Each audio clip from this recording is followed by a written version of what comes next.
আসসালামু আলাইকুম এভরিওয়ান। তোমাদের প্রথমেই বলি যে আজকের ভিডিওটা 21শে মার্চ মানে শুক্রবার দিনকের। তো বুঝতেই পারছো রমজান মাস, আর একটু ব্যস্তই থাকি। ভিডিও তো হয়ে যায়, বাট ভয়েস ওভার দিয়ে সেটা যে পোস্ট করব সেটাই আর হয়ে ওঠে না। ইফতার করতে করতেই ভিডিওটা করেছিলাম, ইফতার রেডি করতে করতেই এই যে ফলগুলো কেটে নিয়েছিলাম, ছটপট করে ফলগুলো কেটে নিচ্ছিলাম।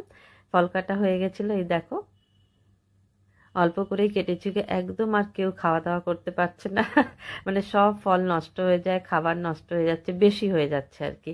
তো এই যে ফল কেটে নিয়েছি, আর এই যে ছোলা ভিজিয়ে রেখেছিলাম সেটাকে এই যে আদা দিয়ে ছোলা আর একটু নুন দিয়ে মাখিয়েছি। আমার হাজব্যান্ড খেতে খুব ভালোবাসে। আর কিচেনে তো জায়গা নেই, ছোট জায়গা, তাই সব ডাইনিং টেবিলে এনে রেখে দিচ্ছিলাম। এই যে সবগুলোকে নিয়ে যে এখন ডাইনিং টেবিলে রাখবো, কারণ কিচেনেও অনেক কাজ রয়েছে, এখনো রান্নার বাকি রয়েছে। আমি আগেই মানে ফলগুলো কেটে রেডি করে রেখে দিই।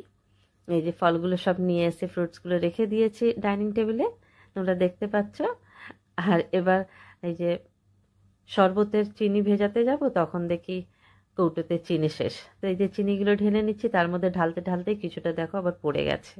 কিছু করার নেই, পরিষ্কার করতে হবে। তাড়াতাড়ি তাড়াতাড়ি করছি, কারণ আসরের নামাজের সময় হয়ে গেছে। এই যে চিনিটা ঢেলে দিলাম কৌটোতে, কৌটোতে রেখে দিলাম। এই যে শরবতের জন্য চিনি নিয়ে নিয়েছি। আমাদের বাড়িতে আবার জানো তো, কেউ ওই রু আফজা ওইগুলো সব কেউ খেতে চায় না।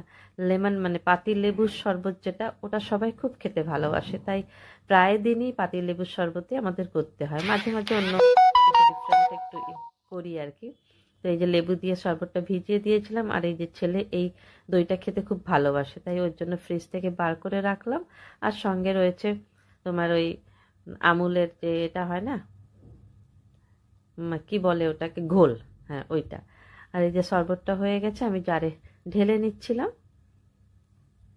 খুব ভাল লাগে লেবু দিয়ে, মানে পাতি লেবু দিয়ে যে শরবতটা করা হয় না আমাদের বাড়িতে, মানে এমনিও খুব ভাল লাগে খেতে। আমারও খুব ভাল লাগে। তো সারা মাস ধরে এই পাতি লেবুর শরবত খাচ্ছি, আর চিনিতে জানি না অবস্থা কি দাঁড়াবে। তো যাই হোক, রোজা মাসে একটু সব কিছুই মানুষ ভুলে যায়। আপাতত খাওয়া দাওয়া করি। তো যাই হোক, সবই ভালোই হবে। আর এই জারার পরে না, ওই 1.5 গ্লাসের মতন বেঁচে গেছিলো, সেটা আমি গ্লাসে ঢেলে রেখে দিয়েছিলাম। আর একজনকে আমি এই রোজা মাসে মানে 1 মাস ধরে আমি একজনকে ইফতার দিই আর কি। তো তার জন্যই এই ইফতারটা রেডি করে রেখেছিলাম। ও ঠিক 5:30টার সময় চলে আসে, এসেও নিয়ে যায়। তো বেশ ভালো লাগে আমার এটা, যে আমি দিতে পারি কাউকে, এই আর কি। তো এই যে সব হয়ে গেছিলো রেডি ইফতার। তার সঙ্গে একটু অল্প কিছু একটুখানি ছোলা আলু দিয়ে ভাজা করেছিলাম, আর করেছিলাম তোমার পেঁয়াজি, আর একটু আলুর মশালা, আলুর চিপস যেটা আমি দোকান থেকে কিনে আনা হয়েছিল সেটাই রেডি